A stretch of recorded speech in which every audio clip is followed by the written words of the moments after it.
مشہور مثال ہے کہ جوا کسی کا نہ ہوا۔ یہ مثال مجھ پر صادق آتی ہے۔ میرا نام نورین ہے اور میرا تعلق ایک انتہائی غریب گھر سے ہے۔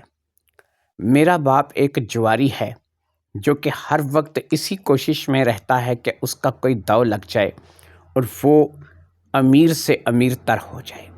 لیکن یہاں پر امیر سے امیر تر ہونا بہت دور کی بات، غریب سے غریب تر والی کہانی تھی۔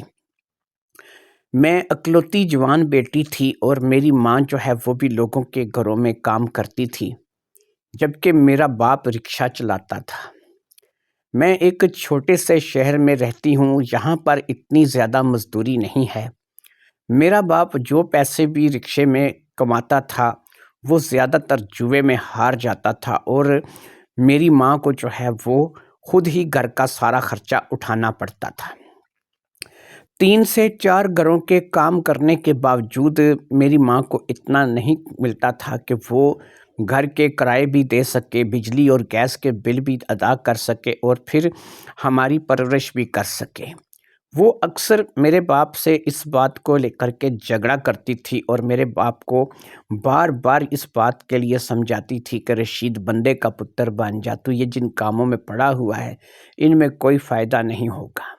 میرا باپ جس کا نام رشید تھا وہ ہر بار ایک ہی بات کرتا تھا کہ اس بار اگر بڑا داؤ لگ گیا تو تو دیکھے گی، ہمارا گھر بھی اپنا ہوگا، میں اچھا سا کاروبار بھی کروں گا اور میں اپنی بچی کے ہاتھ بھی پیلے کر دوں گا۔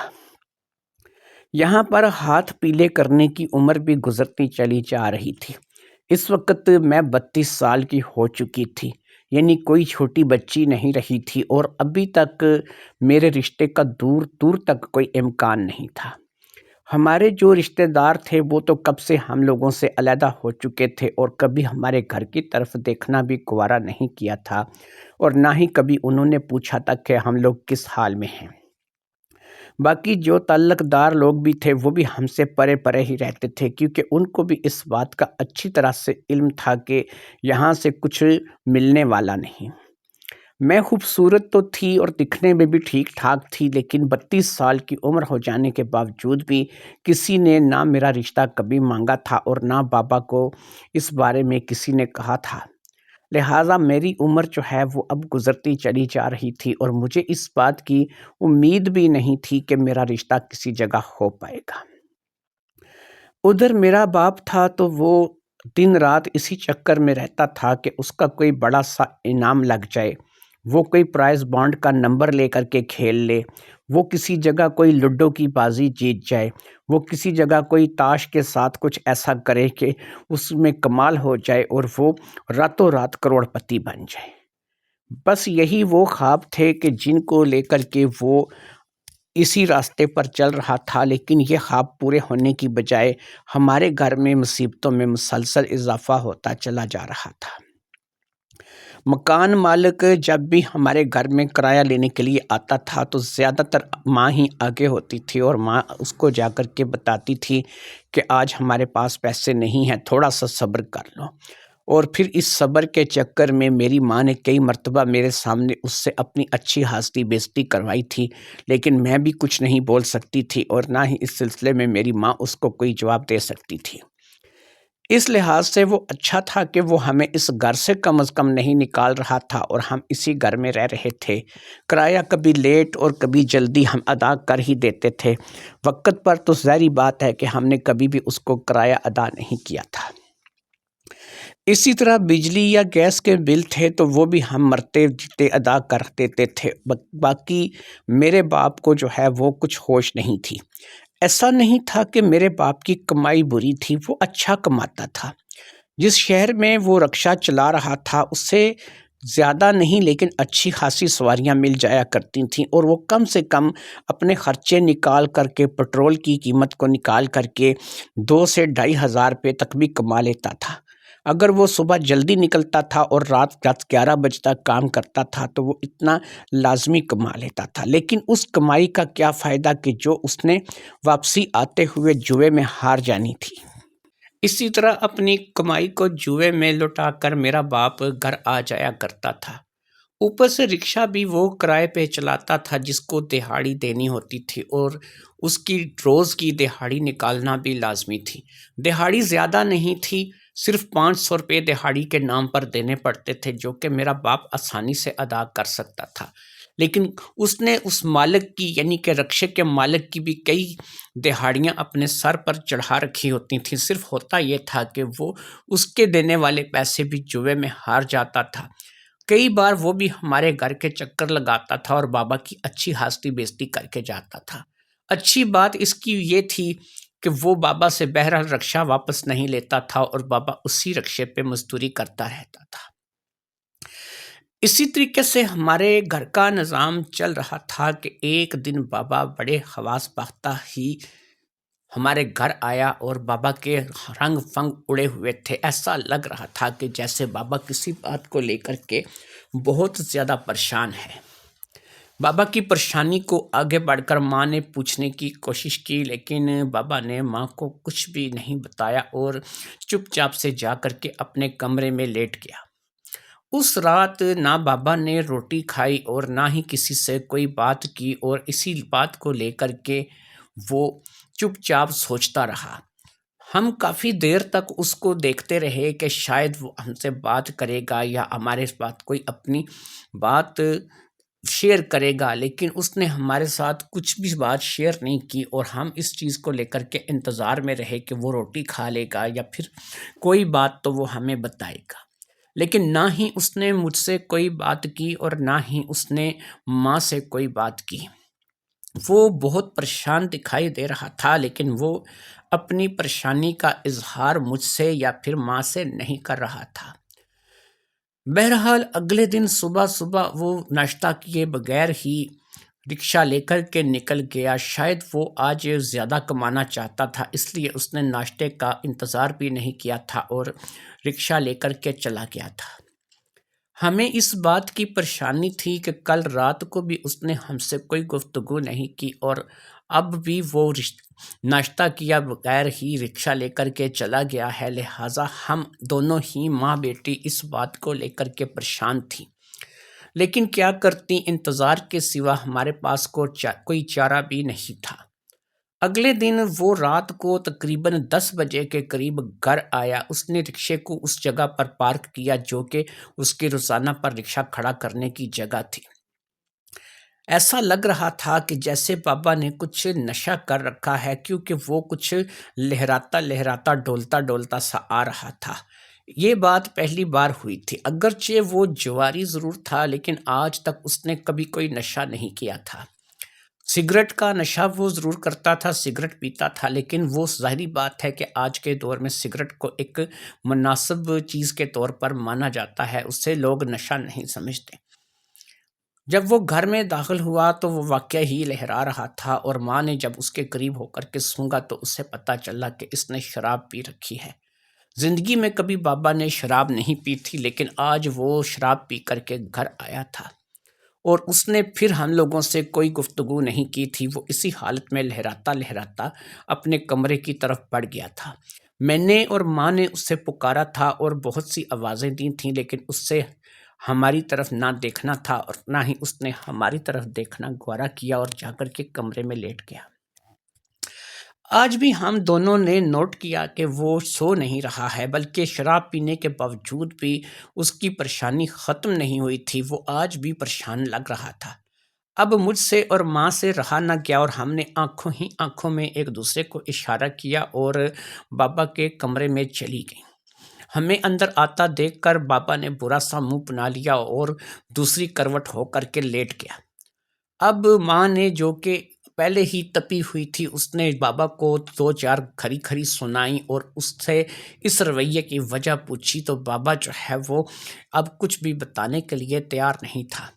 بابا نے ماں کو ایک گالی دی اور ماں کو کہا کہ یہاں سے چلی جاؤ، یہی بہتر ہے تمہارے لیے، مجھے میرے حال پہ چھوڑ دو۔ اب ماں جو ہے وہ بھی تپ گئی اور اس نے بھی آگے سے مغالطات اگلنے شروع کر دیے، اور اس طریقے سے ماں اور بابا کی آپس میں لڑائی ہونے لگی۔ یہ کوئی پہلی بار لڑائی نہیں تھی، جسے میں دیکھ رہی تھی۔ میں بچپن ہی سے ان کی ایسی لڑائیاں دیکھتی چلی آ رہی تھی۔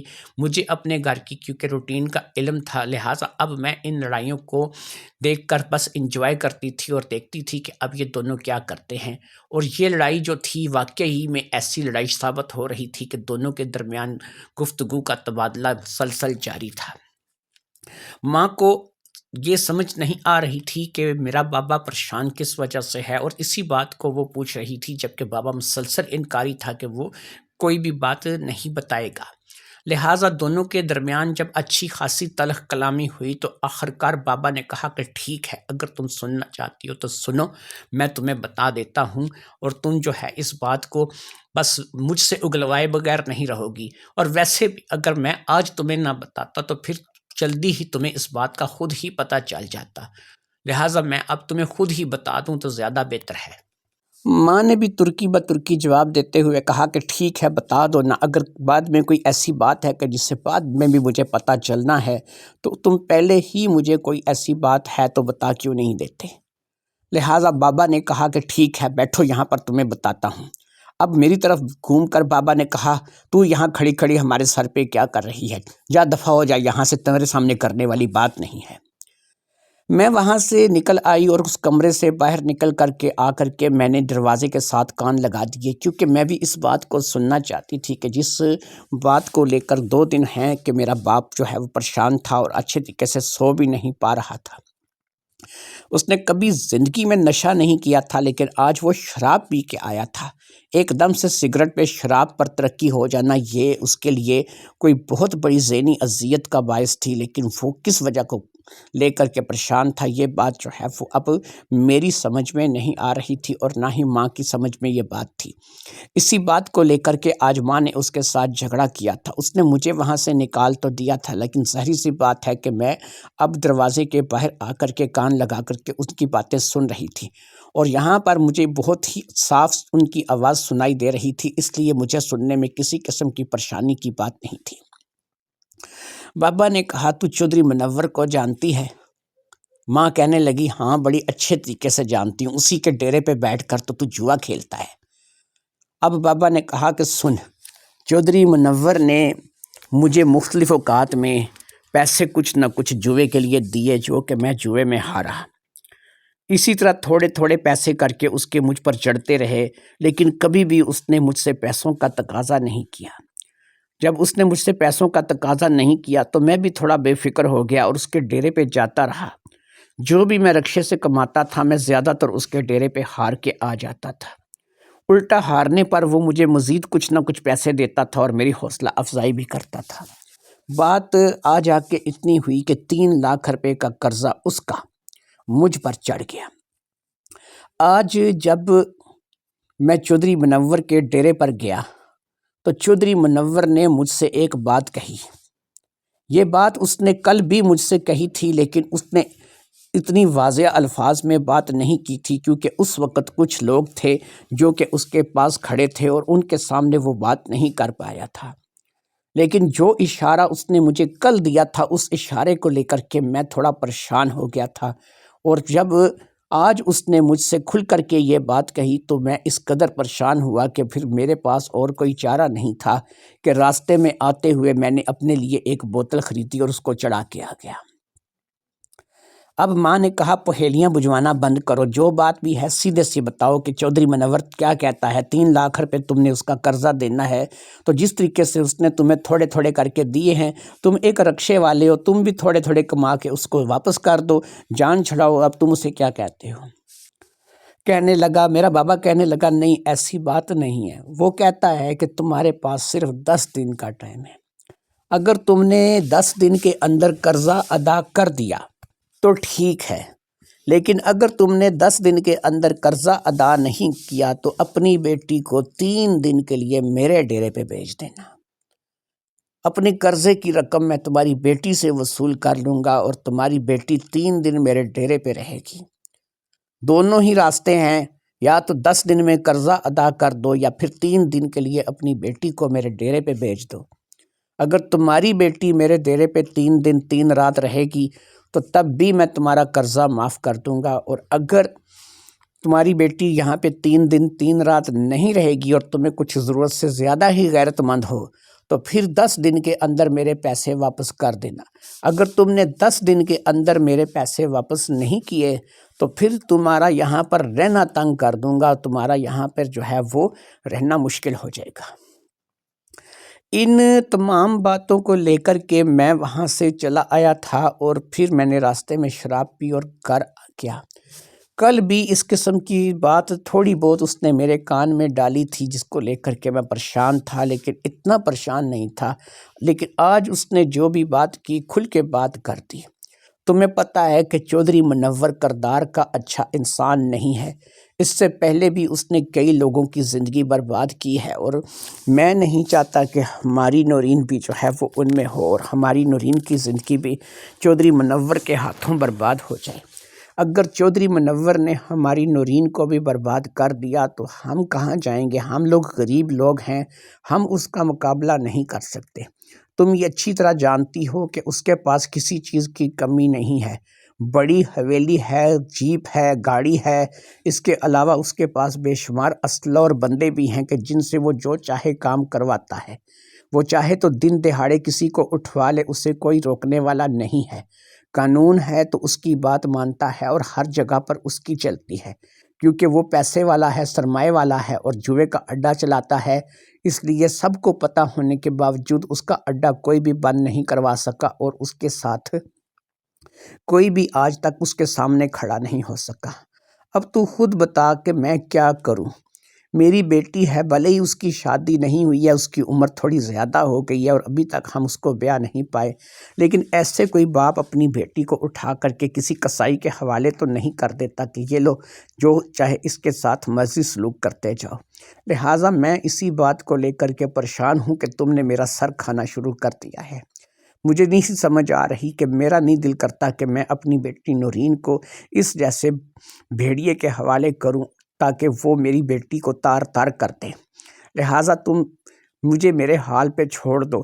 میں کچھ سوچ رہا ہوں، شاید میں اس بات پہ عمل کروں اور اپنی بیٹی کو یہاں سے لے کر کے کہیں چلا جاؤں۔ اب میری ماں نے کہا کہ تم کیا سوچ رہے ہو؟ کہاں لے کے جانا چاہتے ہو؟ بیٹی کو لے کر کے کہاں جاؤ گے؟ کرائے کے مکان میں ہم یہاں پر رہتے ہیں، اوپر سے نہ کرایہ ہم ٹائم پہ دیتے ہیں، نہ بجلی گیس کے بل ہم سے ادا ہوتے ہیں، نہ ہمارے پاس گھر میں کوئی کھانے کے لیے ہے۔ تو اب اس حال میں تم کیا سوچ رہے ہو؟ مجھے اپنی سوچ میں کم از کم شامل تو کرو، مجھے کم از کم یہ تو بتاؤ کہ تم کیا کرنا چاہ رہے ہو۔ اب بابا نے کہا کہ میرا ایک دوست ہے، اس کا نام فیضان ہے، وہ یہاں ہمارے اس شہر کا رہنے والا نہیں، وہ دور ایک اور شہر میں رہتا ہے۔ میرا ذہن ہے کہ جب تک یہ معاملہ جو ہے چودھری منور والا ٹھنڈا نہیں ہو جاتا، میں اس وقت تک اپنی بچی کو نورین کو وہاں اپنے دوست کے پاس چھوڑ آؤں۔ نورین فیضان کے پاس چلی جائے گی جس کے بارے میں کسی کو بھی پتہ نہیں ہوگا، میں وہاں چھوڑ آؤں گا، اس کے بعد میں یہاں پر اس شہر میں واپس آؤں گا۔ پھر یہ ہے کہ 10 دن کے اندر کی بات ہے، نہ تو 10 دن کے اندر میرے پاس اتنے پیسے ہیں کہ میں اس کو ادا کر سکوں اور نہ ہی اس کو نورین یہاں پر ملے گی۔ دونوں شکلوں میں یہ ہوگا کہ وہ زیادہ سے زیادہ مجھے مارے پیٹے گا، اپنے بندوں سے کیا کہ مجھے اٹھوا لے گا اور مجھے کوئی تشدد کا نشانہ وغیرہ بنا کر کے چھوڑ دے گا۔ بیٹی کے بارے میں وہ پوچھے گا تو میں اپنے آخری دم تک اپنی بچی کے بارے میں اسے نہیں بتاؤں گا اور نہ ہی میں اسے اس بات کے بارے میں بتاؤں گا کہ میری بیٹی کہاں ہے اور کس کے پاس ہے۔ لہٰذا بہتر یہی ہے کہ میں اسے اپنی بیٹی کو اپنے دوست فیضان کے گھر چھوڑاؤں اور فیضان جو ہے وہ میری بچی کو اس وقت تک سنبھال کے رکھے جب تک کہ میں خود اس قابل نہیں ہو جاتا کہ میں اس سارے معاملات کو دیکھ سن کے فیضان کے گھر سے اپنی بچی کو نورین کو لے کر کے نہ آ جاؤں۔ ماں نے بھی بابا کی بات سن کر اس کی ہاں میں ہاں ملا دی اور کہا کہ ٹھیک ہے، یہ بہتر ہے کہ تم اگر ایسا ہی کرنا چاہتے ہو تو جاؤ اسے اپنے دوست فیضان کے گھر چھوڑاؤ اور فیضان کو کہو کہ اس کی حفاظت کریں۔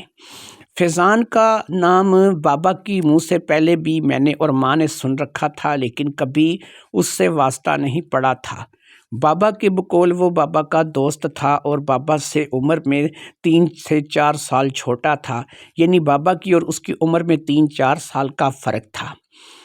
ایک لحاظ سے دیکھا جائے تو وہ بھی میرے باپ ہی کی عمر کا تھا اور مجھے اس کے ساتھ رہنا تھا اگر میرا باپ مجھے وہاں پر چھوڑ کر کے چلا آتا۔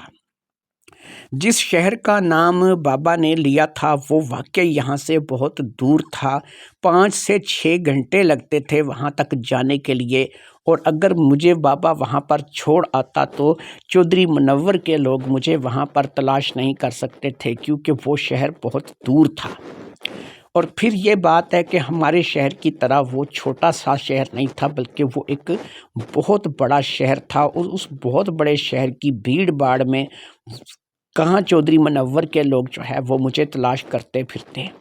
بابا کا سوچنا اس لحاظ سے ٹھیک تھا کہ اگر وہ مجھے لے کر کے یہاں سے چلا جائے۔ بابا خود یہاں سے نہیں جانا چاہتا تھا کیونکہ ایک تو وہ یہاں پر اس شہر میں رکشہ چلاتا تھا اور دوسرے شہر میں جا کر کے اس کو ہو سکتا ہے کہ اتنی جلدی کوئی مزدوری نہ ملے۔ دوسرا یہ ہے کہ بابا جو ہے وہ اس گھر میں رہ رہا تھا تو یہاں پر کرایہ وغیرہ اگر تھوڑا دیر سے بھی دیتے تھے تو نظام چل رہا تھا۔ دوسری جگہ پر جا کر بابا کے رہنے کے معاملات نہیں تھے۔ وہ مجھے، بابا کو اور ماں کو، ہم تینوں کو، ہم لوگ جو ہے وہ کہیں جا کر کے نہیں رہ سکتے تھے کیونکہ اگر ہم تینوں جائیں گے تو ظاہری بات ہے کہ ہمارے خرچے اخراجات کئی گنا بڑھ جائیں گے۔ لہٰذا اس بات کو لے کر کے بابا نے یہ فیصلہ کیا تھا کہ وہ مجھے فیضان چاچو کے گھر چھوڑ دیں گے اور فیضان چاچو جو ہے وہ میری دیکھ بھال کریں گے۔ مجھے نہیں پتا تھا کہ وہ فیضان چاچو کیسے آدمی ہیں یا پھر کس قسم کے بندے نکلیں گے، لیکن بہرحال میں نے اپنے باپ کے منہ سے ہمیشہ ان کے لیے اچھے الفاظ سنے تھے اور ان کی تعریف ہی سنی تھی۔ مجھے یہ بھی نہیں پتا تھا کہ جو بندہ فیضان چاچو اس وقت میرا باپ جس کا نام لے رہا تھا وہ بندہ جو ہے شادی شدہ تھا، غیر شادی شدہ تھا، اس کے کتنے بچے تھے، اس کا گھر بار کیسا تھا، اس کی بیوی تھی یا نہیں تھی، میں ابھی کچھ بھی اس کے بارے میں نہیں جانتی تھی۔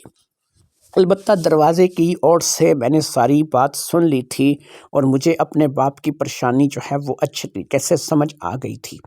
چودھری منور واقعی ایک بھیڑیا تھا۔ اگر میرا باپ مجھے چودھری منور کے حوالے کر دیتا تو اس نے میرے ساتھ وہی سلوک کرنا تھا جو کہ ایک بھیڑیا کسی بکری کے ساتھ کرتا ہے۔ اس کے بارے میں بہت سی باتیں ہمارے علاقے میں ویسے بھی مشہور تھیں اور آج تک تو اس نے کسی کو بھی چھوڑا نہیں تھا، حتیٰ کہ اس کے گھر میں کام کرنے والی نوکرانیاں اور نوکرانیوں کی بچیاں تک بھی محفوظ نہیں رہی تھیں، لیکن کسی کی جرت نہیں تھی کہ وہ اس کے خلاف کوئی کارروائی کرتا اور وہ اپنی منمانی کرتا چلا جا رہا تھا۔ لہٰذا یہی تھا کہ اب اگر ہمارے گھر پر یہ مصیبت آئی ہے تو بابا نے ایک ہی بات کو لے کر کے فیصلہ کیا تھا کہ وہ مجھے جلدی سے جلدی جو ہے وہ فیضان چچا کے گھر چھوڑ آئے، اور فیضان چچا پر اس کو اعتبار تھا کہ وہ کم از کم میری حفاظت کرے گا اور میرے ساتھ اچھے طریقے سے رہے گا اور مجھے اس وقت تک سنبھال کر رکھے گا جب تک کہ میرا باپ جو ہے ہر مصیبت سے آزاد نہیں ہو جاتا۔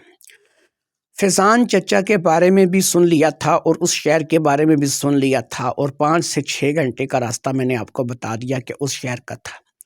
لہٰذا اب اگلے ہی دن بابا نے بجائے اس کے کہ رکشہ نکالتا، اس نے مجھے تیار ہونے کے لیے کہا اور مجھے چند کپڑے جوڑے اور اس قسم کی جو میری ضرورت کی چیزیں تھیں وہ میرے ساتھ رکھنے کے لیے بولا، اور صبح صبح منہ انیرے ہی لے کر کے مجھے جو ہے وہ گھر سے نکل گیا۔ ابھی صحیح طرح سے روشنی بھی نہیں ہوئی تھی اور وہ مجھے لے کر کے لاری اڈے پہ آ گیا۔ میں بابا کے ساتھ ہی لاری اڈے میں بس پہ بیٹھی اور وہ بس جو ہے وہ لے کر کے مجھے ایک اور شہر آ گئی۔ بابا نے اس شہر پہ آ کے اس بس کو چھوڑ دیا۔ اس شہر کا راستہ وہاں سے تقریباً 1 سے 1.5 گھنٹے کا تھا۔ میں حیران تھی کہ بابا مجھے اس شہر میں کیوں لے کر کے آیا ہے۔ وہاں پر پہنچ کر بابا نے ایک اور شہر کی بس پکڑی جو کہ کسی اور شہر لے کر کے ہمیں چلی گئی۔ یہ راستہ بھی ہم نے تقریباً 1 گھنٹے میں طے کیا اور ہم ایک اور دوسرے شہر آ گئے۔ یہاں پر آ کر کے اب بابا نے اس شہر کے لاری اڈے سے جو ہے وہ بس پکڑی جو کہ ہمیں اس شہر لے کے جانے والی تھی جہاں پر فیضان چچا جو تھا اس کا گھر تھا۔ بابا نے 2 بسوں کو اس لیے تبدیل کیا تھا، مجھے اب یہ بات سمجھ میں آ گئی تھی کہ وہ چودھری منور کو چکمہ دینا چاہتا تھا۔ اگر چودھری منور میرے بارے میں پتہ کرواتا تو اسے پتہ چلتا کہ میں فلاں بس میں بیٹھ کر کے فلاں شہر کی طرف گئی ہوں، تو اپنے شہر سے اس شہر تک پہنچنا اس کے لیے مشکل نہیں تھا۔ اگر وہ یہاں پر آ جاتا تو وہ مجھے اس شہر میں ڈھونڈنے کی کوشش کرتا، اور اگر وہ بہت زیادہ کامیاب ہو بھی جاتا تو اسے یہی پتہ لگتا کہ وہ یہاں سے بیٹھ کر کے اس دوسرے شہر میں چلی گئی ہے، اور دوسرے شہر میں پہنچ کر اسے ظاہری بات ہے کہ مجھے تلاش کرنا بہت مشکل ہو جاتا، کیونکہ مجھے باقاعدہ سے بابا نے برقع کروا لیا تھا اور مجھے اپنی شکل کو مکمل چھپا کر رکھنے کے لیے بولا گیا تھا۔ لہٰذا ایک لڑکی جو اپنے شہر سے پہلے ایک اور شہر میں گئی، پھر وہاں سے ایک اور شہر میں گئی، اور پھر اس کے بعد وہ اپنے اصل شہر کی طرف روانہ ہوئی جہاں پر وہ جانا چاہتی تھی، اور وہ لڑکی برقعے میں تھی، اور اس کے ساتھ اس کا جو بابا تھا اس نے بھی اپنا چہرہ اچھے طریقے سے ڈھانپ رکھا تھا، اور اس نے اپنے آپ کو اس طریقے سے چھپا رکھا تھا کہ وہ بھی کسی کی پہچان میں نہ آئے۔ تو بہت ظاہری سی بات ہے کہ چودھری منور کے لوگ جو ہے وہ ہمیں ارد گرد کے قریب کے شہروں میں ہی تلاش کرتے تھے اور وہیں پر تلاش کر سکتے تھے۔ لہٰذا اب ہم نے اصل شہر کا راستہ پکڑا تھا۔ ان دو جگہوں پر آنے کی وجہ سے ہمارا وہ راستہ کچھ اور دور ہو گیا تھا، اس لیے تقریباً 6 سے 7 گھنٹے کی مسلسل نان سٹاپ ڈرائیونگ کے بعد ہم لوگ اس شہر میں جا کر کے اترے۔ ہم دونوں ہی باپ بیٹی جو تھے، ہمارے کندھوں پر بیگ تھے، اور ہم جو ہے اس شہر میں پہنچ چکے تھے۔ یہاں پر پہنچ کر میرے بابا نے لاری اڈے پہ ہم لوگوں کو اتارا اور ایک رکشے کا انتظار کیا جو کہ وہاں پر ہی کھڑا تھا، اور رکشے میں بیٹھ کر کے اسے کسی جگہ چلنے کے لیے کہا۔ رکشہ ڈرائیور ہم دونوں کو لے کر کے کافی اندر گلیوں میں ایک جگہ گھس آیا۔ یہ کوئی ایسا علاقہ تھا کہ جسے ہم بہت زیادہ اچھا علاقہ تو نہیں کہہ سکتے، یہی کہہ سکتے ہیں کہ غریب غربا کے رہنے کے مکان تھے جو کہ بنے ہوئے تھے، اور ایسا لگ رہا تھا کہ یہ بھی غریبوں کے رہنے کے قابل جو جگہ ہے، یہ مکان ہے، ویسے ہی ہیں۔ اس جگہ کو فوجی کالونی کے نام سے جانا جاتا تھا، اور یہاں پر زیادہ تر تو لوگوں نے جھگیاں بنا رکھی تھیں، اور کچھ لوگوں کے کچے مکان تھے اور کچھ ایک کے پکے مکان بھی تھے۔ شاید یہیں پر کہیں جو ہے وہ فیضان چچا کا گھر تھا کہ جہاں پر مجھے لے کر بابا جا رہا تھا۔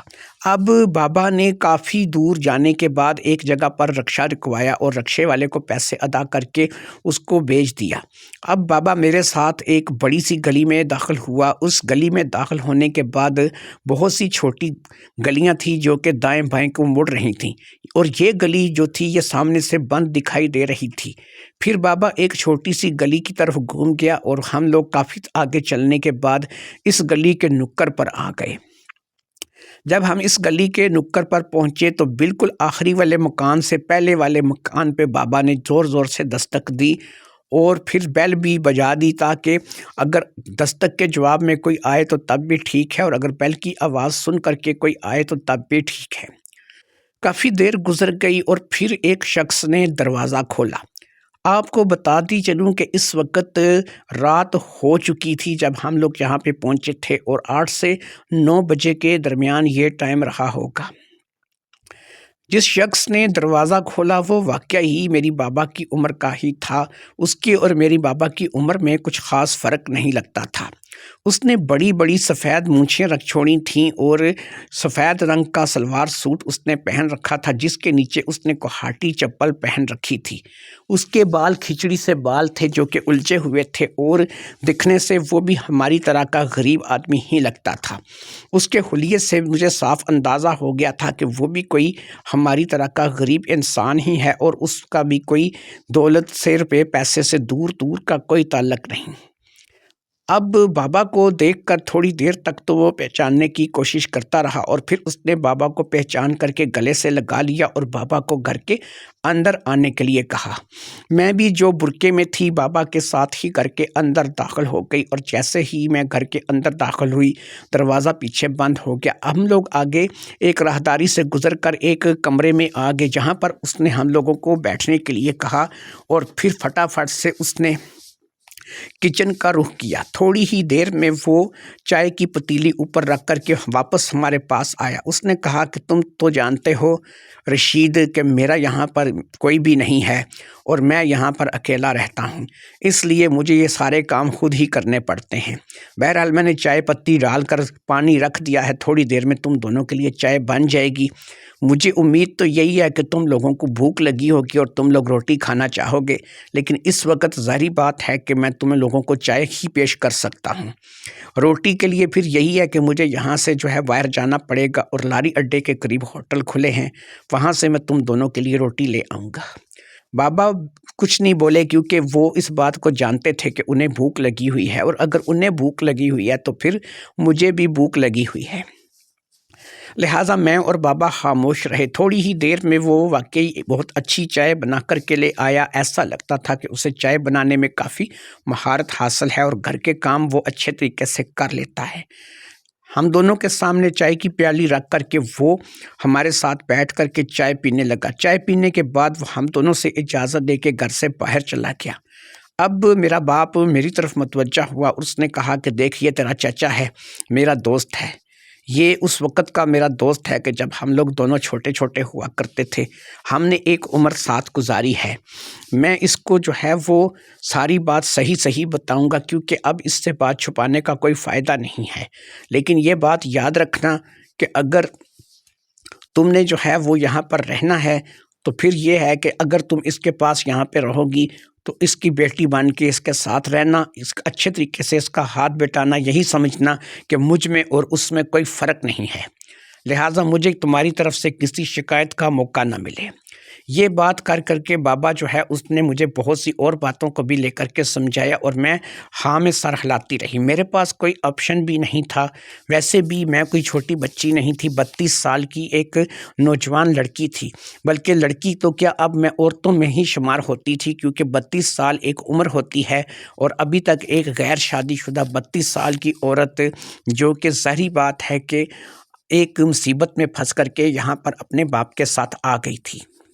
ہم لوگ قریب 15 سے 20 منٹ وہاں پر بیٹھ کر باتیں کرتے رہے، اور پھر 15 سے 20 منٹ کے اس انتظار کے بعد ہم نے دیکھا کہ فیضان چچا گھر میں داخل ہوا۔ اس نے کچھ شاپر پکڑ رکھے تھے جس میں شاید شاپر میں سالن اور روٹیاں تھیں، اور وہ لا کر کے اس نے کچن میں لے جا کر کے برتنوں میں انڈیلنے شروع کر دیے۔ تھوڑی ہی دیر میں وہ سالن کو برتنوں میں ڈال کر کے روٹیاں ہمارے سامنے لے کر کے رکھ گیا۔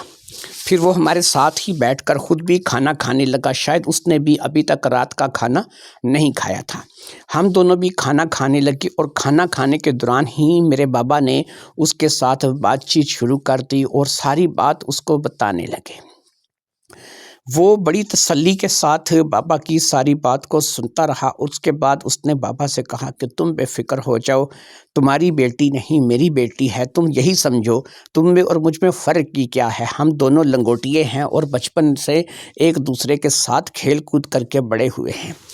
میری شادی نہیں ہوئی، تم نے شادی کر لی، اور یہ تمہاری بیٹی ہے، یہ تمہاری نہیں، اصل میں اب یہ میری بیٹی ہے، یہ میری مکمل ذمہ داری ہے، اور تم اسے میرے حوالے کر کے جا رہے ہو تو تم بے فکر ہو کر کے جاؤ۔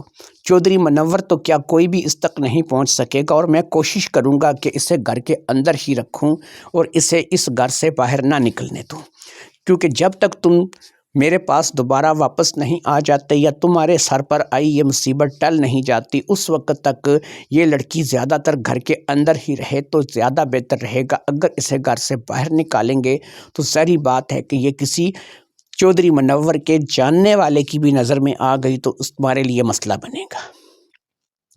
میرے بابا نے وہ رات وہاں پر گزاری، اور ہم لوگ جو ہے وہ ایک کمرے میں دونوں ہی باپ بیٹی جو ہے وہ سونے کے لیے لیٹ گئے۔ یہ کمرہ ہمیں چچا فیضان نے دونوں ہی باپ بیٹی کو سونے کے لیے دیا تھا، اور پھر ہم دونوں باپ بیٹی جو تھے وہ اسی کمرے میں جا کر کے لیٹ گئے تھے۔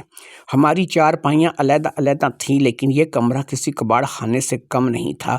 ایسے لگتا تھا کہ جیسے بہت دنوں سے یہاں پر کسی نے صفائی نہ کی ہو۔ ظاہری سی بات ہے کہ عورت کے بغیر یہ ایک گھر تھا اور اس گھر کی صفائی کا سوال ہی پیدا نہیں ہوتا تھا۔ لہٰذا اب کیا کیا جا سکتا تھا؟ جیسا وقت ہم لوگ پہلے سے گزارنے کے عادی تھے، تقریباً ویسا ہی ماحول ہمیں آگے بھی مل گیا تھا، اس لیے ہم لوگوں نے کسی قسم کے اعتراض کے بغیر وہیں پر رہنا گوارا کر لیا تھا۔ اگلی صبح ناشتے کے بعد بابا نے مجھے بہت ساری دعائیں دیں اور مجھے بہت سارا پیار کیا اور مجھے وہاں اپنے اس دوست کے پاس چھوڑ کر کے رخصت ہو گیا۔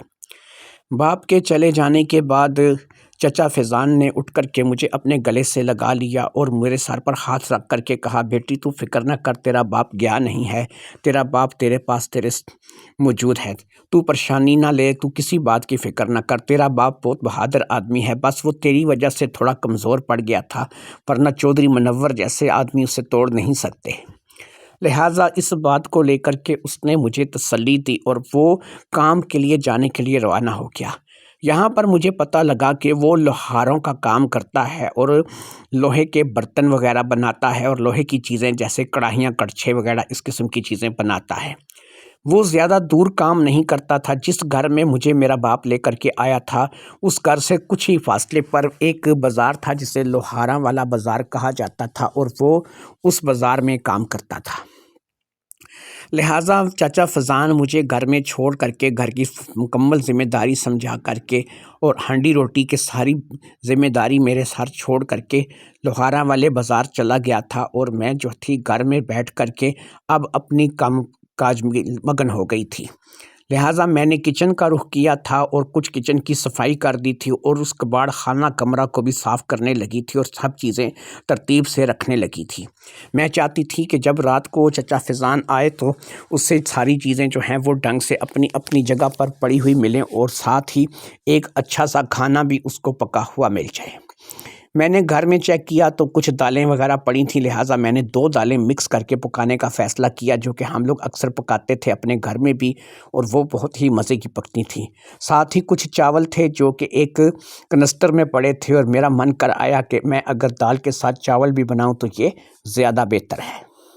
مجھے فیضان چچا کی روٹین کا علم نہیں تھا کہ وہ کیا پسند کرتے ہیں، کیا کھاتے ہیں، کیا نہیں کھاتے ہیں، لیکن بہرحال میں نے اپنے حساب سے کہ ہمارے جیسے ہی ہیں اور لوہار کا کام کرتے ہیں، مزدور ہی ہیں، مزدوری ہی کرتے ہیں، تو ظاہری بات ہے کہ دال چاول جیسی چیز کو وہ بھی پسند کرتے ہوں گے، اس لیے میں نے ان کے لیے دال چاول بنا دیے اور پھر دال چاول بنا کر کے میں ان کا انتظار کرنے لگی۔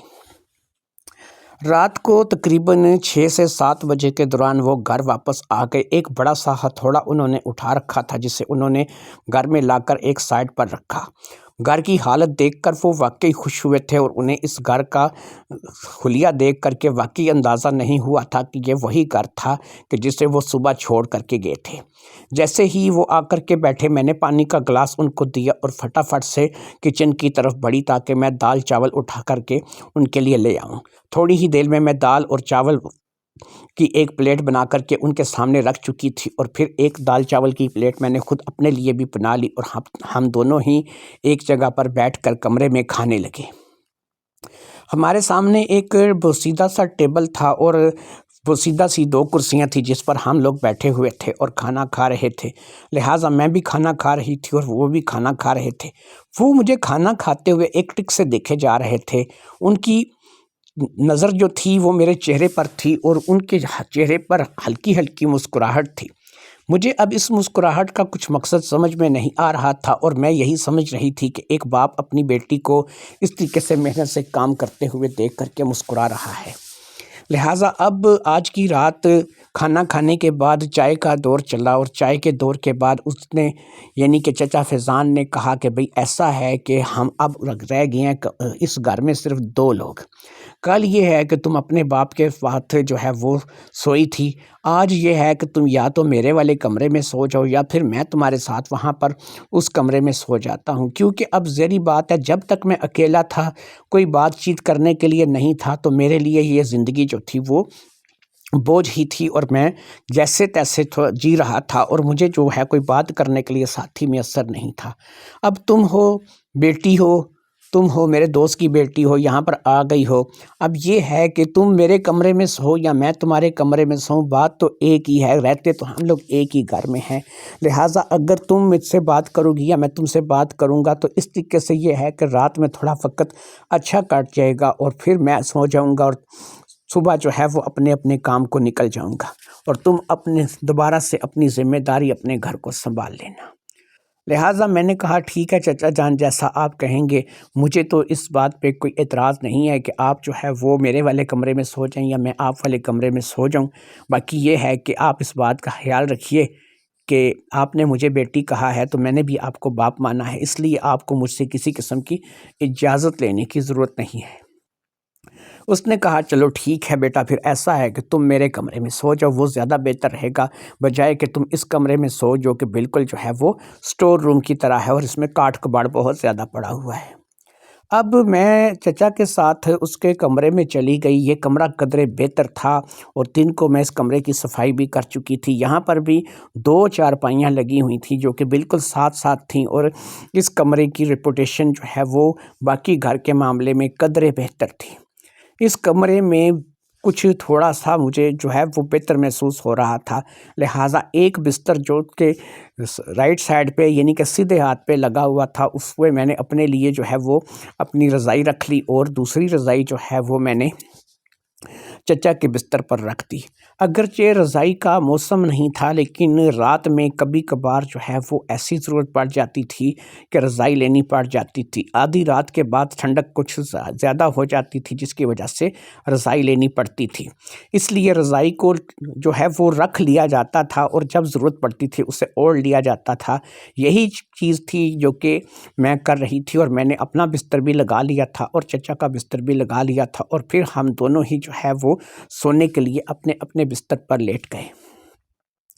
مجھے بالکل خبر نہیں تھی کہ میرا باپ یہاں سے چلا گیا ہے، اس کے ساتھ کیا ہوا ہوگا، وہ کہاں پہنچ گیا ہوگا، اس نے کیا کیا ہوگا، گھر پہنچا ہوگا تو کیا صورتحال ہوئی ہوگی، میری ماں کس حال میں ہوگی، کیونکہ میرے پاس موبائل فون نہیں تھا، نہ ہی میرے گھر میں کسی کے پاس موبائل فون تھا۔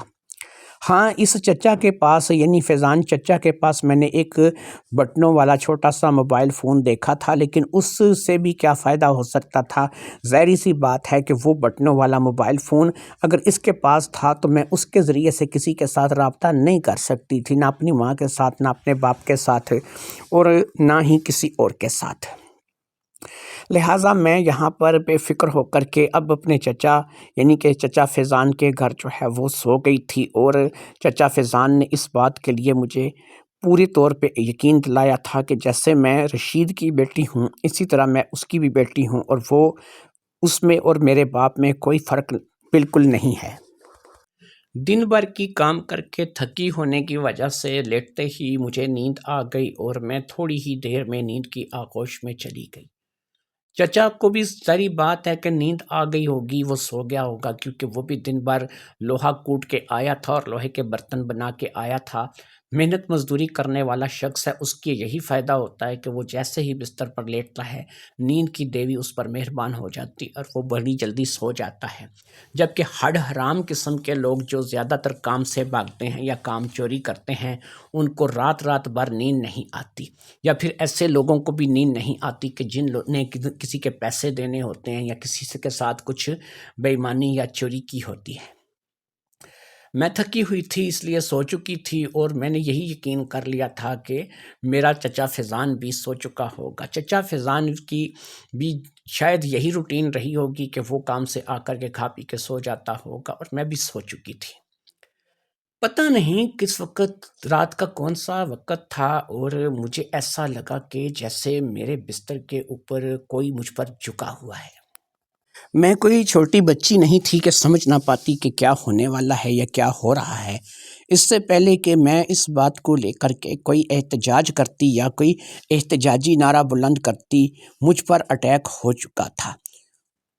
مجھے دبوچ لیا گیا تھا، بالکل اس طریقے سے دبوچ لیا گیا تھا جیسے ایک باز ایک چڑیا کو دبوچتا ہے۔ وہ ایک لوہار کے ہاتھ تھے، لوہا پگھلانے والے ہاتھ تھے، لوہا کوٹنے والے ہاتھ تھے، جبکہ میں چاہے جتنی بھی زیادہ بہادر سہی، لیکن بہرحال اس کے سامنے ایک عورت تھی اور میں اس کے معاملے میں بہت کمزور تھی۔ اس کے اندر کا شیطان باہر آ چکا تھا اور وہ میرے چچا سے کچھ اور بننے جا رہا تھا۔ وہ میرے باپ کی جگہ ہونے کا دعویٰ کرنے والا پہلی ہی رات میں اپنی اصلیت پر آ گیا تھا، جس بات سے بچنے کے لیے میرے باپ نے مجھے یہاں پر میرے چچا فیضان کے ہاں، یعنی چچا فیضان کے ہاں، میرے باپ کے دوست کے ہاں مجھے چھوڑا تھا۔ وہی بات اب میرے ساتھ ہونی چلی جا رہی تھی۔ اس میں اور چودھری منور میں فرق کیا رہ گیا تھا؟ چودھری منور نے مجھ سے 3 راتیں مانگی تھیں اور 3 راتوں کا تقاضا مجھ سے کیا تھا، اور اس کے بدلے وہ میرے باپ کا 3 لاکھ روپے کا قرضہ معاف کرنے کے لیے تیار تھا۔ یہاں پر تو میں مفت میں لٹنے جا رہی تھی اور پھر واقعی ہی میں لٹتی چلی گئی اور اس نے مجھے بری طرح سے لوٹ لیا۔ مجھے اچھی طرح لوٹنے کے بعد اور اچھی طرح بھنبوڑنے کے بعد وہ بھیڑیا مجھ سے الگ ہوا اور پھر اس نے ایک زہریلی سی ہنستے ہوئے کہا کہ نورین تو بہت خوبصورت ہے اور تو مجھے پہلی ہی نظر میں بڑی پسند آئی تھی۔ جب تو برقعے میں تھی اس وقت تک تو میں نے تجھے نہیں دیکھا تھا، لیکن جب تو برقعے سے باہر آئی تو میں نے تیرا دیدار کیا اور پہلی ہی نظر میں تجھ پہ عاشق ہو گیا۔ کیا کروں، میری شادی نہیں ہوئی ہے نا، میں اب اتنی عمر ہو گئی ہے نا، مجھ سے کوئی شادی کرتا بھی نہیں ہے، پھر غربت ہے تیرے سامنے ہی ہے، یہی بس گھر ہے ایک چھوٹا سا اپنا، یا اس کے علاوہ مزدوری کرتا ہوں، تو بس یہ تیرے سامنے ہی ہے، مجھ سے بس جو ہو گیا ہے، اگر یہ تو اپنے آپ تک رکھے گی تو زیادہ بہتر رہے گا، اگر اس کا تو کھلارا ڈالے گی یا لوگوں کو بتائے گی تو اس میں میرا کچھ نہیں جائے گا، تیری اپنی عزت خراب ہوگی۔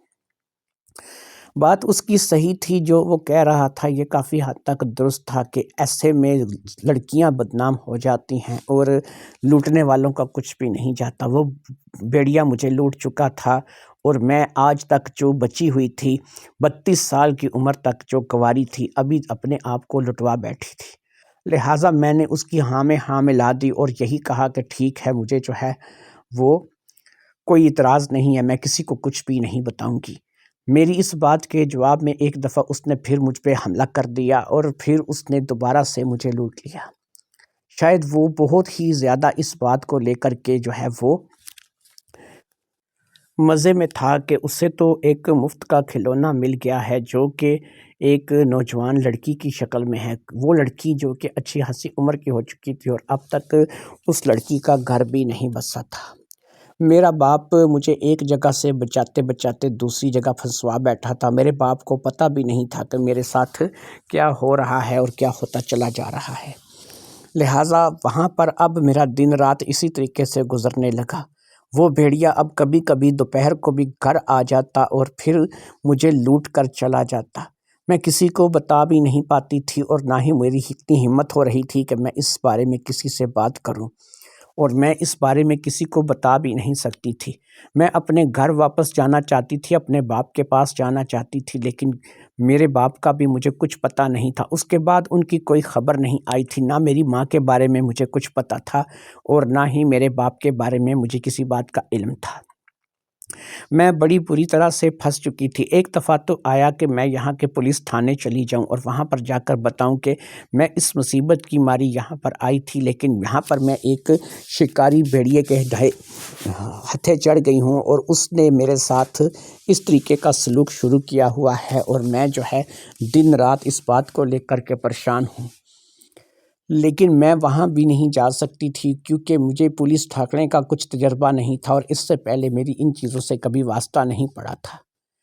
میرے ذہن میں کبھی کبھی یہ آتا تھا کہ کوئی چیز اٹھا کر کے اس کے مار دوں اور اس کا قصہ ہی تمام کر دوں، لیکن اس کے لیے بھی مجھے ڈر لگتا تھا کہ مجھے باقی کی زندگی تھانے کچہری اور جیل کے چکروں میں گزر جائے گی اور ہو سکتا ہے کہ اس کے لیے مجھے کوئی لمبی چوڑی سزا ہو جائے، میری باقی کی زندگی بھی وہاں گزر جائے، میرے باپ کا کیا بنے گا، میری ماں کا کیا بنے گا۔ انہی باتوں کو سوچ کر میں اپنا سر پیٹ کر کے رہ جاتی، لیکن مجھے کچھ سمجھ نہیں آتی تھی کہ میں کیا کروں کیا نہ کروں۔ جو بھی بات تھی اب میرے سر سے اونچی ہوتی جا رہی تھی۔ وہ جب بھی چاہتا تھا اپنی منمانی کرتا تھا، وہ جب بھی چاہتا تھا اپنی مرضی سے میرے ساتھ جو کچھ بھی کر سکتا تھا کر گزرتا تھا۔ اسی طریقے سے وقت گزرتا رہا اور تقریباً 15-16 دن گزر گئے۔ میں 15-16 دن سے اس قصائی کے گھر میں قید تھی، یہاں پر رہ رہی تھی۔ یہ مجھے بہت کم باہر لے کے جاتا تھا، کبھی کبھار یہ مجھے بس تھوڑی دیر کے لیے گھر سے باہر نکالتا تھا، جو کہ زیادہ سے زیادہ کسی دکان تک چلے جاتے تھے یا زیادہ سے زیادہ جو ہے وہ کہیں بازار تک چلے جاتے تھے۔ مجھ پر اس طریقے سے نظر رکھتا تھا اور اس طریقے سے آنکھیں نکال نکال کر کے مجھے دیکھتا تھا کہ میں نے اگر ذرا سی بھی زبان کھولی تو یہ مجھے چیر کے رکھ دے گا۔ ایک ڈر تھا جو کہ اس کا میرے اندر بیٹھ چکا تھا۔ وہ ایک بزرگ ہونے کے ناطے، یعنی کہ میرے باپ کا عمر ہونے کے ناطے بھی کافی مضبوط اعصاب اور جسم کا مالک تھا۔ شاید لوہا کوٹ کوٹ کر اس کے جسم کو بھی بالکل لوہے جیسا بنا دیا تھا، اس لیے مجھے اس سے ڈر لگتا تھا۔ میں کسی بھی طریقے سے اس کا مقابلہ نہیں کر سکتی تھی، اور پھر یہاں پر تھا کون جو کہ میرا ساتھ دیتا؟ وہ مجھ پر کچھ بھی الزام لگا سکتا تھا، مجھے کسی لحاظ سے بھی بدنام کر سکتا تھا، اور میں جو تھی وہ اس کا کچھ بھی بگاڑ نہیں سکتی تھی۔ بس اسی طریقے سے میرے دن رات گزر رہے تھے۔ میں بابا کا انتظار کر رہی تھی کہ میرا بابا کب آئے گا اور اب کب آ کر کے مجھے یہاں سے لے کر کے جائے گا، لیکن مجھے اس بارے میں جو ہے وہ بالکل پتہ نہیں چل رہا تھا کہ میرا بابا جو ہے وہ اب آئے گا بھی یا نہیں آئے گا۔ میں اپنے بابا کا انتظار کرتی رہی اور اسی طرح سے ایک مہینہ گزر گیا۔ اب تو مجھے ایسا لگنے لگا تھا کہ میرے باپ نے یہاں پر آنا ہی نہیں ہے، اور مجھے اپنی باقی کی زندگی جو ہے وہ اسی خونخوار بھیڑیے کے ساتھ ہی گزارنی پڑے گی۔ بہرحال جب ایک ماہ گزر جانے کے بعد بھی میرے گھر سے کوئی خبر نہیں آئی اور نہ ہی کوئی گھر پہ آیا، تو میں اس بات کو لے کر کے اب امید کھونے لگی کہ کوئی میرا خبر لینے کے لیے آئے گا یا کوئی میرے بارے میں پوچھنے کے لیے آئے گا۔ ایک روز وہ مجھے اپنے ساتھ گھر سے باہر لے کر کے نکلا تو اسے ایک آدمی ملا۔ وہ آدمی شاید اس کا کوئی جاننے والا تھا۔ اس نے اسے میرے ساتھ دیکھا تو میرے بارے میں اس سے سوال کیا۔ وہ اس آدمی کو لے کر ایک سائڈ پر چلا گیا، شاید وہ میرے بارے میں اسے کچھ بتانا چاہتا تھا۔ مجھے بھی عادت تھی کہ میں کوئی ایسی بات ہوتی تھی تو رہ نہیں سکتی تھی، چھپ کر ہی سننا پڑے تو سن لیتی تھی، جیسا کہ میں نے ماں اور بابا کی باتیں چھپ کر کے سنی تھی۔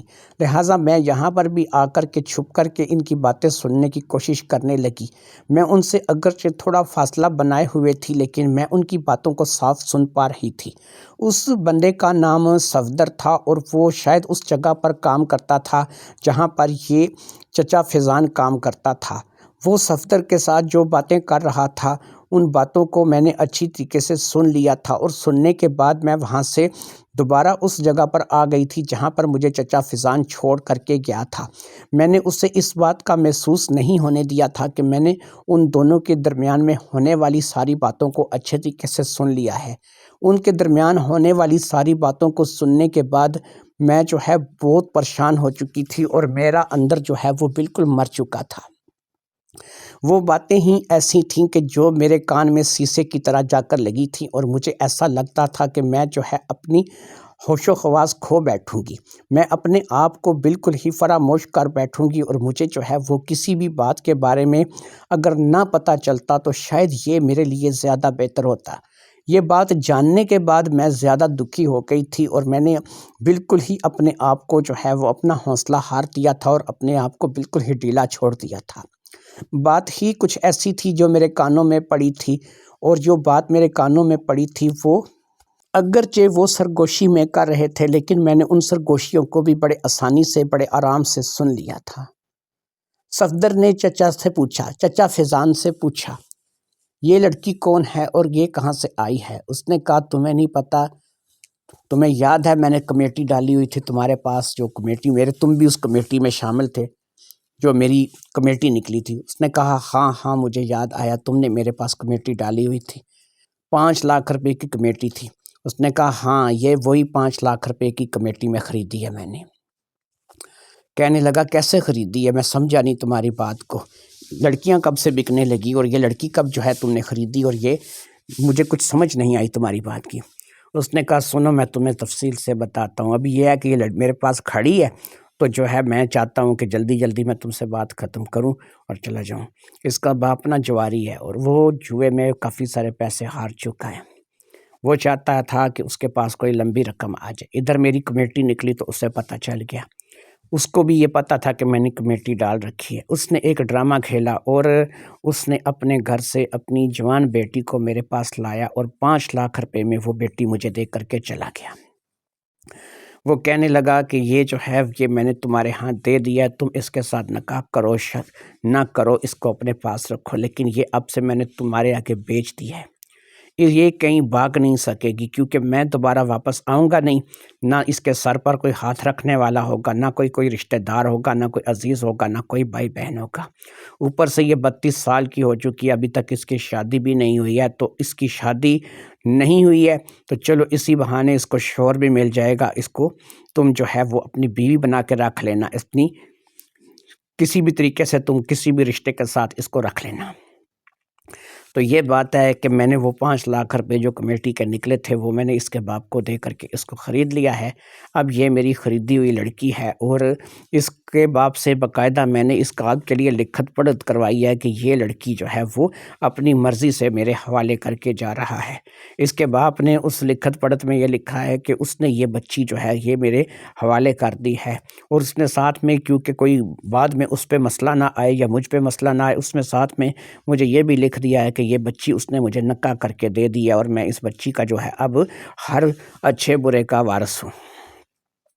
لہٰذا اس کے باپ کی اجازت کے بعد جو ہے وہ اس کا جو اسٹامپ لکھا ہوا ہے اس کے باپ کے ساتھ میرا لین دین کا، وہ میرے پاس پڑا ہے، اور اس کے بعد میں اس لڑکی کا اب ہر لحاظ سے وارث ہوں، اور اب اس لڑکی کا میں ہی مالک ہوں۔ میں اس لڑکی کو لے کے جاؤں جہاں مرضی چلا جاؤں، اور اگر اس کو میں اپنے پاس رکھنا چاہوں تو پاس رکھوں، اگر آگے بیچنا چاہوں تو آگے بیچ دوں۔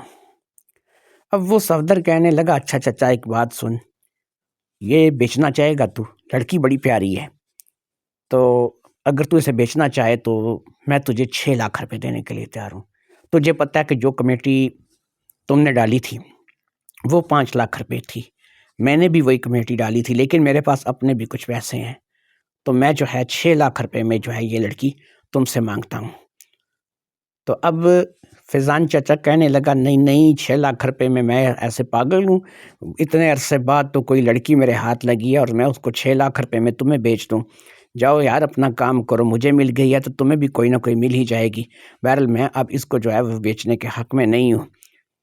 دیکھ چچا تیری مہربانی ہے یار، میں بھی تو تیری طرح کنوارا ہوں، ابھی تک دیکھ میری 40 سال عمر ہو چکی ہے اور میں نے ابھی تک شادی نہیں کی ہے یار، میرے بھی تو حالات ایسے نہیں ہیں، تو ایسا کیوں نہیں کرتا کہ تو یہ 6 لاکھ روپیہ اپنی شادی پہ لگا، تو شادی کر لے یار، شادی کے لیے لڑکی بھی تو ہونی چاہیے نا۔ میرے خاندان میں میری حرکتیں سب جانتے ہیں اور کوئی لڑکی دینے کے لیے تیار نہیں ہے، سب لوگ جو ہے وہ کہتے ہیں کہ ہم تیرے پیسے کا کیا کریں گے، اس 6 لاکھ کا کیا کریں، کوئی لڑکی دینے کے لیے تیار نہیں ہے یار، تیری مہربانی ہے نا، تو ایسا کر کے یہ لڑکی جو ہے نا مجھے 6 لاکھ میں بیچ دے۔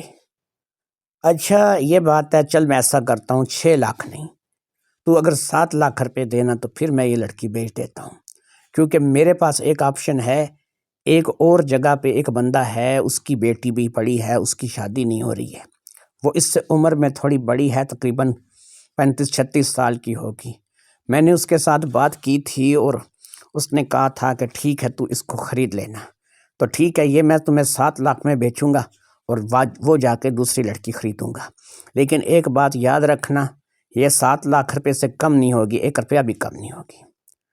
صفدر کہنے لگا تو فکر نہ کر چچا، میں جلدی سے پیسے لے کر آؤں گا اور اس لڑکی کو جو ہے وہ تو میرے ساتھ چلا بیچ دینا، اور لکھت پڑھت تجھے میرے ساتھ کرنی ہوگی اس لڑکی کو لے کر کے۔ باقی یہ ہے کہ یہ لڑکی مجھے پسند ہے، میں اس لڑکی سے نکاح کروں گا، کیونکہ میں جو ہے وہ تیری طرح نہیں ہوں، میں اپنا گھر بسانا چاہتا ہوں، مجھے بس اپنا گھر بسانے سے غرض ہے۔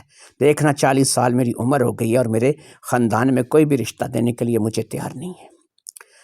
یہ وہ باتیں تھیں جو کہ میں نے ان کے درمیان ہونے والی سنی تھیں، اور ان باتوں کو سن کر کے میرا انسانیت سے یقین ہی اٹھ گیا تھا۔ کوئی باپ اپنی بیٹی کے ساتھ ایسا بھی کر سکتا ہے؟ میری ماں پر کیا گزری ہوگی، میری ماں کو پتہ نہیں کون سا ڈرامہ کھیل کر کے میرے باپ نے ایسا کیا ہوگا۔ جواری ہی ہوتا ہے، آخرکار اس نے مجھے ہار ہی دیا تھا، جوئے میں نہ صحیح لیکن یہاں پر میں ہار گئی تھی، اور مجھے جو ہے اب وہ چودھری منور والی کہانی پہ کوئی یقین نہیں تھا۔ چودھری منور کو شاید پتہ بھی نہیں ہوگا کہ میرے ساتھ کیا ہو چکا تھا اور میں کہاں پر پہنچ چکی تھی۔ کچھ عرصے بعد واقعہ ہی اس صفدر نامی شخص نے مجھے چچا فیضان سے خرید لیا اور اس کے بدلے اس کو 7 لاکھ روپے دیے۔ وہ مجھے اپنے ساتھ گھر لے گیا اور وہاں پر جا کر کے اس نے واقعہ ہی میں مجھ سے 4 بندے اکٹھے کر کے نکاح کر لیا۔ نکاح کے بعد میں نے رو رو کر کے اسے ساری بات بتائی، کیونکہ اب وہ میرا شوہر ہو چکا تھا۔ اس نے میری بات سننے کے بعد کہا کہ چلو پھر یہ تمہارے لیے اچھا ہو گیا، میں تو تمہیں کوئی ایسی لڑکی سمجھا تھا کہ جو اچھی نہیں ہوگی، لیکن تم تو بہت اچھی نکلی ہو۔ میرا گھر نہیں بس رہا تھا، میں نے بہت کوشش کی شادی کرنے کی، لیکن میرا گھر نہیں بس رہا تھا۔ چلو تمہیں اسی بہانے شوہر مل گیا اور مجھے اسی بہانے بیوی مل گئی۔ باقی یہ ہے کہ وہ کسائی، وہ بھیڑیا یا جو بھی اس کو کہو، جو تم کہہ رہی ہو کہ تمہارا چچا فیضان یا پھر اس سے بڑا بھیڑیا تمہارا باپ تھا کہ جس نے تمہیں اس کے ہاتھوں بیچ دیا۔ بہرحال اب میرا شوہر میرے ساتھ خوش ہے، میں اپنے شوہر کے ساتھ خوش ہوں۔ بات غلط سے شروع ہوئی تھی، لیکن اللہ نے مدد کی اور میں اچھے پہ آ کر کے ختم ہو گئی۔ میں ایک بھیڑیے نما انسان سے بچ کر کے نکل آئی تھی۔ صفدر میں کچھ بری عادتیں تھیں جس کی وجہ سے اس کے رشتہ دار اسے اپنی بچی کا رشتہ دینے کے لیے تیار نہیں تھے، لیکن صفدر نے یہ ثابت کیا تھا کہ وہ بری عادتیں صرف وقتی طور پر تھیں اور بعد میں وہ ایک اچھا شوہر ثابت ہوا۔ وہ ایک اچھا شوہر تھا اور ہر لحاظ سے میرا خیال رکھتا تھا۔ میں نے نہ دوبارہ کبھی اپنے باپ کے بارے میں سوچا اور نہ میں نے کبھی چچا فیضان کے بارے میں سوچا۔ مجھے صرف ایک ہی شخصیت تھی جس کی یاد تنگ کرتی تھی اور جس کے بارے میں سوچتی تھی، اور وہ میری ماں تھی۔ پتہ نہیں میری ماں کو کیا کہہ کر کے میرے باپ نے بھلایا ہوگا۔